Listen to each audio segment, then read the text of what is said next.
Hello students, welcome to the computer class. In this video we are going to study about the working with queries chapter. Okay, working with queries. See, in the last topic we have done that how to create the tables, how to create the database and the relationship between the two tables. Now in this we are going to study that how, suppose we have created a table, we have maintained a database, we have entered the record in the table. Now we want to access that data. Okay, we want to retrieve the data from the database. For that we need to write down the queries, okay, or we need to run the queries. So first what we will do, we will go to we will go to Microsoft Office. Under that we will open Microsoft Access. Okay, now this is the screen. See, managing records means this is MS Access 2010. It is a database creation and management software. See, an Access database contains multiple objects like tables, queries, forms, reports, etc. Now, they all are designed to maintain our information, and they also allow you to view and use the available information. So you can open existing databases which have been already created, and you can even modify the current records and save the changes. So in Microsoft Access 2010 you can work on multiple objects at the same time to create or analyze your data. Now, opening and closing an existing database. See, first you need to open a database to make any changes in it. Okay, for that we must have created any database. So let's check whether we have created or not. See, last time we have created this database. We can open this. Now this is your class 7 database. Okay, class 7. So we have all opened an already existing database. Now we can easily open it. Okay, after making the required changes we can close it safely without losing any data. So suppose I open it in the datasheet view. Right click. Okay, you can even click on the design view, or you can just click here, double click on this. Now you can see we have entered two records. Now I want to update the English marks. It is 60 but I want 80. Okay, so I can just save it, Control S. Now I close this and again I open. So you can see marks have been changed, so it has been updated. Now in MS Access 2010 the File tab replaces the Office button available in the Microsoft Access 2007. See, in my system the version of Microsoft is 2007, but in your book it's 2010. So in this 2007 this is your Microsoft button, Office button. Okay, but in your 2010 means Microsoft Access 2010, here it will come File tab. Okay, File tab instead of this symbol. Now to open an existing database, okay, what we can do, suppose we close this, we go to the File tab. Now this is the File tab here in 2007. Okay, now in this we don't have any backstage view. Okay, sorry, backstage view appears. This is known as the backstage view. Now you will click on the open button. Now open dialog box is going to appear. It will show you all the folders, all the drives. From here you can access your database which you have already created. Okay, so I will find out the location. Now this is the location I have found out the database. So this is class 7 database. We will click it and click on the open button. So this is how we will open the database. We will open the already existing database. So it is already opened because we have opened it earlier. Okay, now how we can close this? For closing also you will go to the file tab. Now in the backstage view you can see the closed database is there.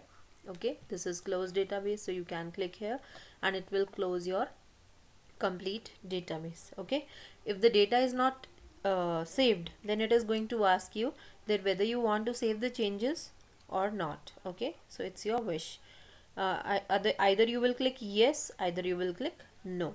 Okay, yes means you will save the changes, no means you don't want the changes. Now shortcut key To close a database is Control plus W. Okay, for closing a database, the shortcut key is Control plus W. Now one thing more, if we again go to the File tab, you can see from here we can close the database. But if we want to close this software, and this software is what? It is Microsoft Access. So you have to click here, Exit Access. From here you can close the software. Okay. Then your next topic is adding and deleting the records. So we can add or delete the records in our database. If we don't need the record, we can delete it. Okay. So each database displays a blank row. Now you can see, we open this table. You can see we at the where the last record is given. After that, a blank row is given.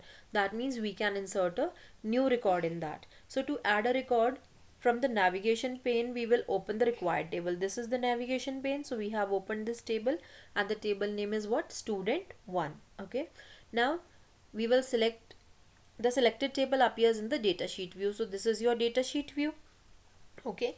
Now on the home tab, this is your home tab, and from the records group, okay, from the records group, from here you will click the new button. Now click on the new button. So now you come to here, automatically you can enter the new record here. Okay. Now if we want to delete any record, what we can do, we can just either delete the record from here, or we can select this row and right click, and from here we can delete the record, or you can select it from here and you can click here to delete. Okay, delete and delete record. So this is how you can insert the record and delete the record. Then after that comes managing an object. So in MS Access, data itself is stored in the different objects. So each of these objects act as a store for the assigned data and exist as separate documents in MS Access. Okay, so you can open, save, close, and even rename the available objects. And what are the objects? Objects are like your table. It can be a form. It can be your what do you say, records. Okay, your reports. So unlike MS Access 2007, in 2010 version allows you to share a database online. That means in 2010 version you can share your database online with the help of Microsoft SharePoint Server 2010. With the help of Microsoft SharePoint Server 2010. Okay. Now we need to open an object, and in the navigation pane we will select the required object. Suppose we open this only, student table.